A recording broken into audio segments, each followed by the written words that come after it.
Déstockage Games.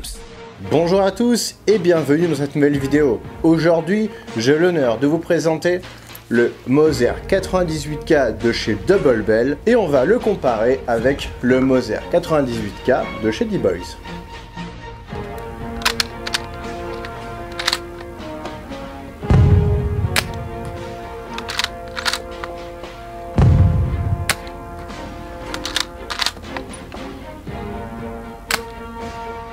Bon oui, c'est vrai, j'avoue, je vous avais déjà présenté le Moser de chez D-Boys, mais la vidéo était vieille.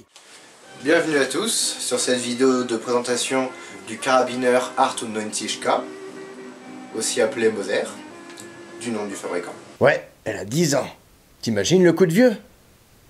Effectivement, donc la vidéo étant vieille, je n'avais pas fait de test de tir, le son était pourri et j'avais présenté la réplique après le travail, mais pas en sortie de boîte. Avant toute chose, j'aimerais remercier Sweet Airsoft et Déstockage Games pour leur soutien. Grâce à eux, je peux vous présenter ce bébé et faire un comparatif avec l'ancien modèle, qui sera rapide, comme ma... non, je vais éviter cette fois. Vengeance. Je vais donc la comparer, ce modèle-là de chez Double Bell, avec le modèle de chez D-Boys qui a maintenant 10 ans. La réplique vient donc de chez Sweet Airsoft et les consommables, tous, viennent de chez Déstockage Games. Encore une fois, fidèle au poste pour pouvoir me soutenir pour du matériel dont on ne va pas penser naturellement, mais qui est pourtant hyper important, surtout quand on fait des vidéos. Donc j'ai décidé de vous présenter la réplique en sortie de Ah merde, trop tard, mes mains elles ont glissé. Et bim, ça fait un bois original dessus. Du coup, bon, en sortie de boîte, elle avait cette gueule-là.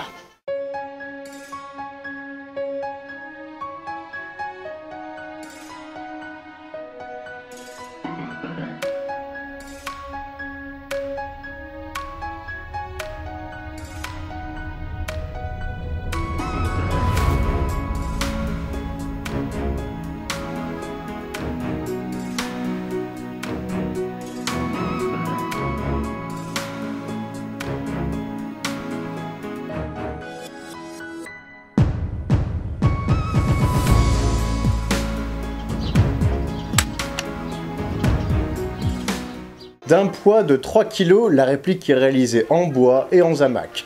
Quelques parties en ABS viennent agrémenter la réplique, mais ça reste des parties assez négligeables. La plus voyante est l'extracteur. Franchement, il y a pire. Certains vont encore me demander, mais pourquoi il a encore foutu un bois original dessus? Après on s'étonne qu'il y en ait de moins en moins sur le marché. Il les prend tous! Je suis désolé, en vrai je l'avais déjà mis sur un de mes PPS avant. Mais comme j'ai remplacé le bois du PPS par celui qui est une plaque de couche plate, donc début de guerre, eh bien j'ai pu récupérer ce bois pour aller sur celui-là. Je l'avais en rab du coup. Donc tu achètes un nouveau fusil plutôt que de revendre le bois. Il est taré, lui. Eh oui, je suis taré, c'est pas comme si j'avais déjà acheté des vareuses, rien que pour pouvoir caser des insignes dessus parce que je les avais en rab. Je confirme, il est taré. Reprenons l'historique de la réplique. La version D-Boys avait 4 versions. Avec Double Bell, nous en avons 3. Accrochez-vous. D-Boys avait la version Spring Cross Plastique, la version Spring Cross Bois, la version Gaz Cross Plastique et la version Gaz Cross Bois. Je les ai quasiment toutes achetées et quasiment toutes revendues aussi. Finalement, on retiendra les versions Spring Cross Bois et les versions Gaz Cross Bois. Les Cross Plastiques, elles étaient moches.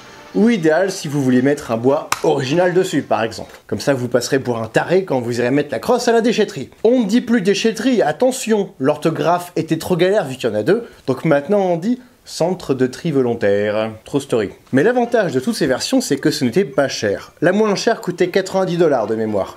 C'est rien, c'est le prix des frais de port limite. Double Bell a en fait repris les plans du D-Boys et a choisi d'en faire 3 versions. Spring Cross Plastique, Spring Cross Bois et Gaz Cross Bois. J'ai pas trouvé de version Gaz Cross ABS. Mais je ne peux que vous recommander de prendre les Cross Bois si vous voulez la garder. Comme ça, si jamais un jour ça casse, vous pourrez au moins allumer le feu avec. Le plastique ça fond et ça va vous intoxiquer. J'avais une blague, mais je crois que je vais la garder pour éviter de décrocher le point Godwin tout de suite. Surtout qu'on est sur une réplique allemande.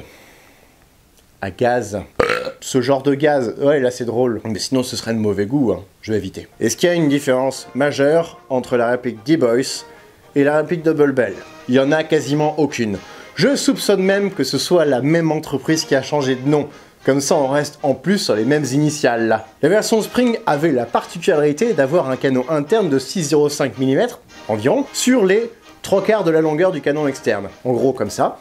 Le reste, c'était un tube de 7 mm de diamètre. Oui, parce que si on avait un canon de 6 mm sur toute la longueur, on perdrait en puissance et ça partirait à peine à 5 mètres, car on n'avait pas assez de volume d'air contenu dans la culasse pour couvrir tout le volume du canon. Passé une certaine distance, notamment ici, la bille était ralentie par les frottements du canon. La version gaz n'a pas ce souci et le canon interne arrive donc au bout du canon externe, en une seule partie, donc meilleure précision. Bon, tout ça c'était pour la partie historique de la réplique, maintenant on passe aux choses sérieuses. Ici nous avons la version gaz cross bois, sur laquelle j'ai pu adapter une crosse bois prévue pour un véritable Moser. C'est un bois yougoslave, vous verrez après la petite différence qu'il y a avec le bois original. L'adaptation est un petit peu laborieuse, mais avec des ciseaux à bois et une Dremel, vous pourrez y arriver en quelques heures. Je vous invite d'ailleurs à revoir mon tuto d'adaptation de crosse Moser, qui a gentiment été démonétisé par YouTube comme un tiers de mes vidéos, parce que j'ai l'outrecuidance de parler de matériel original. La réplique en elle-même a des marquages sur le côté du rail, prévu pour la ZF41, comme sur toutes les répliques de chez SNT. Quoi, j'ai dit SNT? Oups, lapsus. Ma bite. Putain, il est con lui. Petit conseil, collez la vis à l'avant du canon qui tient le guidon, toute cette partie-là, parce qu'elle a tendance à se faire la malle assez facilement. En tout cas, sur mon exemplaire, c'est ce qui arrive. Dans la boîte, que je n'ai pas gardée parce que j'ai déménagé entre-temps, nous avons la réplique, une notice, 5 fausses cartouches, ici, et si vous faites les yeux doux, vous pourrez avoir une lame chargeur. Il te reste encore un peu de yeux doux là, faut avaler. Le tout emballé dans une boîte en carton avec une étiquette très simple, ce qui n'était pas très bien emballé, mais heureusement ça arrivait sans encombre. Petit détail qui m'embête, on a du jeu dans la détente. Ça fait pas très sérieux, faudrait essayer de bricoler un ressort pour la bloquer, sans pour autant neutraliser le système de percussion, évidemment. La culasse est le point faible de cette réplique. Sur le D-Boys, ça fuyait à tous les coups.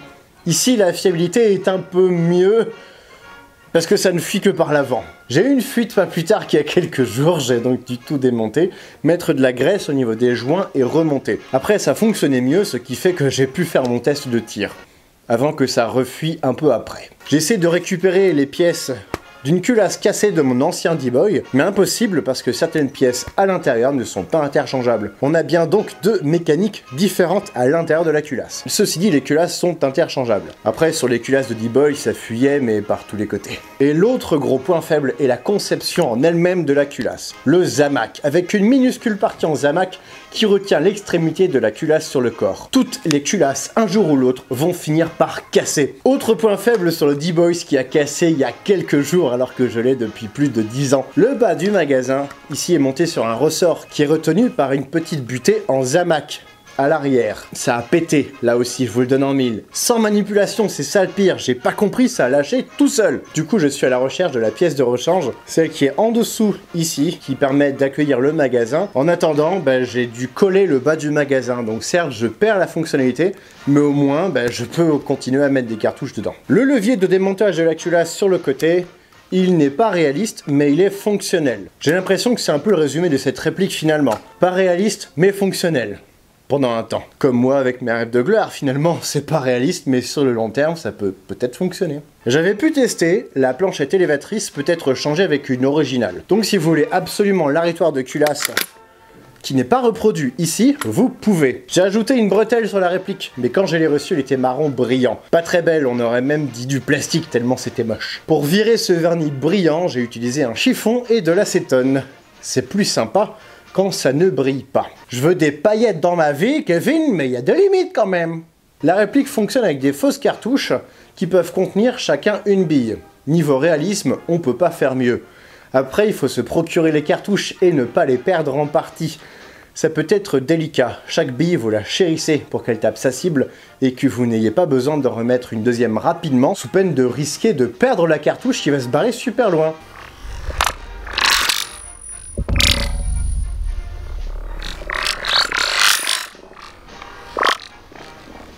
Et oui les tireurs, désolé, cette fois je ne dis pas étui, Là, je peux dire cartouche, même après éjection. C'est compatible avec des lames chargeurs originales, mais attention, seules les lames chargeurs de Moser peuvent passer sur le rail que nous avons au-dessus du magasin. Mais par contre, à force d'utiliser cette fonctionnalité, comme la base ici est en Zamac, eh bien le métal va s'abîmer.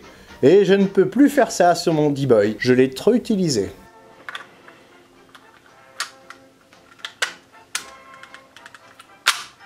Et pour couronner le tout, il m'arrive d'avoir des soucis d'extraction. L'étui reste bloqué dans la chambre. Si cela devait vous arriver, il y a une méthode. Refermez votre culasse en appuyant sur la détente, puis poussez vers la chambre pour la rouvrir doucement, puis éjectez la cartouche normalement. Attention quand vous faites ça, ne pas appuyer sur la partie arrière de la culasse ou la refermer trop violemment. Ça fait percuter à l'intérieur et ça fait partir le gaz par l'avant.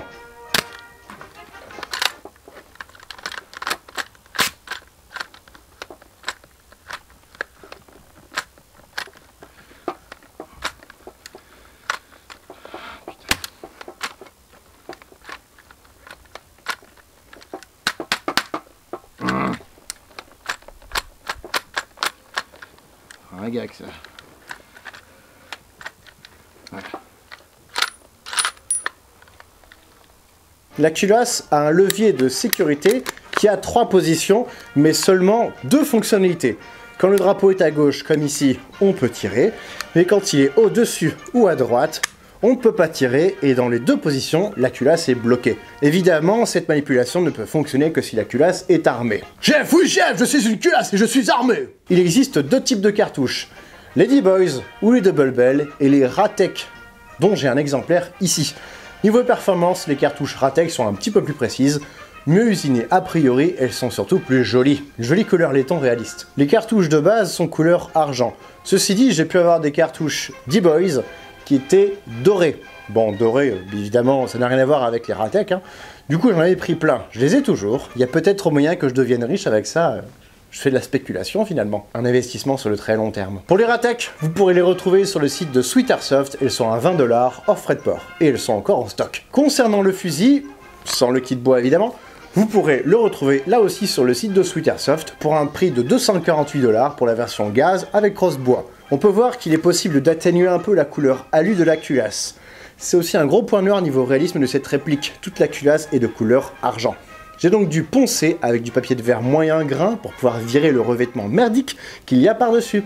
Et j'ai rebronzé ensuite en frottant bien pour que ça oxyde bien le métal. Le résultat n'est pas super, mais bon, ça cache bien. J'avais tenté la peinture, mais évidemment, ça ne tient pas avec la manipulation. J'ai rajouté des marquages en prenant en compte la plaque de couche enveloppante. J'ai donc choisi de faire un BIF 42. Je n'ai pas retouché au métal à part rebronzer l'intérieur des marquages, la peinture d'origine n'était pas si mal. Mais une fois qu'elle commencera à partir avec les manipulations, là je la décaperai sans scrupule. A savoir que le D-Boys, lui je l'ai intégralement décapé, rebronzé. C'est pour ça que comme je l'ai déjà fait avant, j'ai pour le moment la flemme de le faire sur cet exemplaire. Petit truc qui me dérange même si je ne vois pas comment faire autrement, la tige de nettoyage est une originale.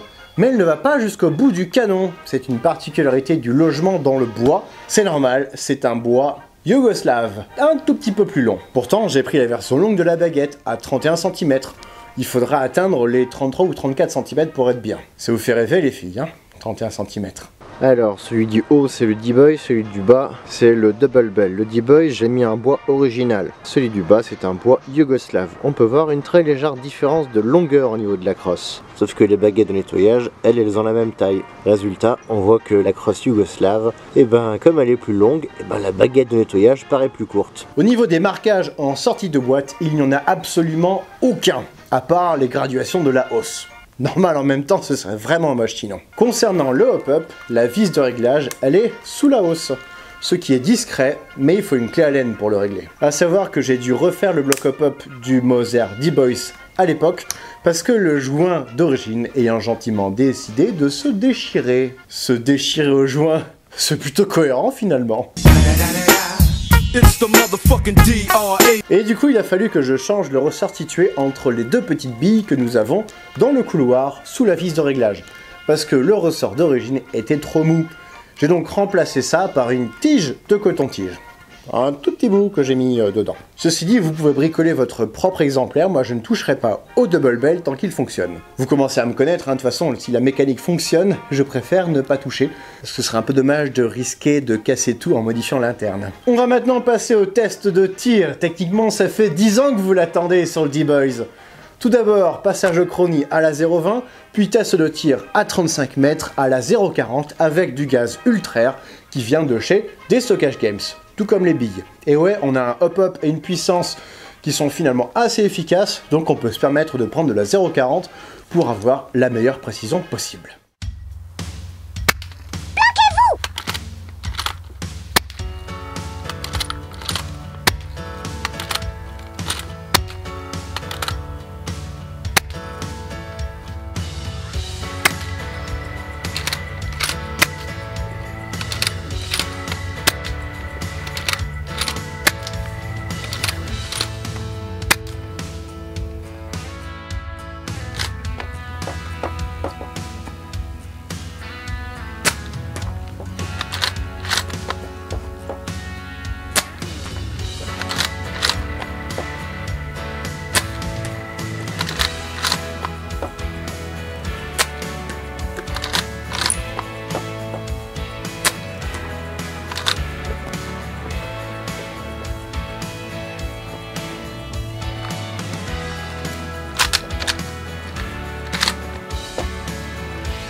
On peut voir que le D-Boys crachait fort, plus fort que le Double Bell qui a une petite vis à l'avant de la culasse, qui sert sans doute à le brider. Mais la puissance ne fait pas une meilleure précision, après ça dépend aussi de la qualité des cartouches. Quand vous voyez les cartouches toutes dorées, c'est les Ratec, qui sont un niveau un tout petit peu au-dessus. La précision est bonne en moyenne.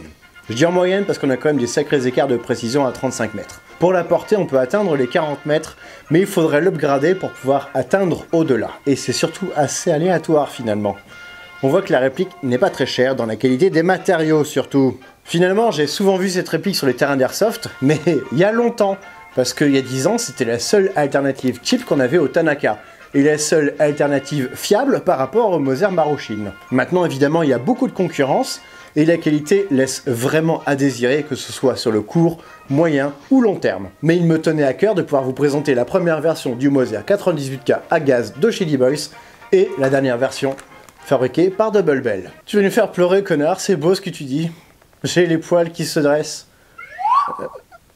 Pas que les poils d'ailleurs. Voici ce qui conclut cette vidéo, j'espère qu'elle vous aura plu. Si c'est le cas, comme d'habitude, n'hésitez pas à laisser un pouce bleu, un commentaire, à vous abonner et à partager cette vidéo. Je remercie encore Sweet Airsoft et Destockage Games. Retrouvez les sites dans la description de cette vidéo. Vous pourrez également retrouver des liens si vous voulez me soutenir financièrement, parce que mine de rien, tout ce que je vous montre, il a un prix finalement. Et arrivera forcément un jour où je serai à sec financièrement. Merci encore à mes partenaires et sponsors sans qui cette aventure ne serait plus possible. Tu veux nous faire pleurer, connard? Quant à moi, je vous donne rendez-vous prochainement pour de nouvelles vidéos. Salut!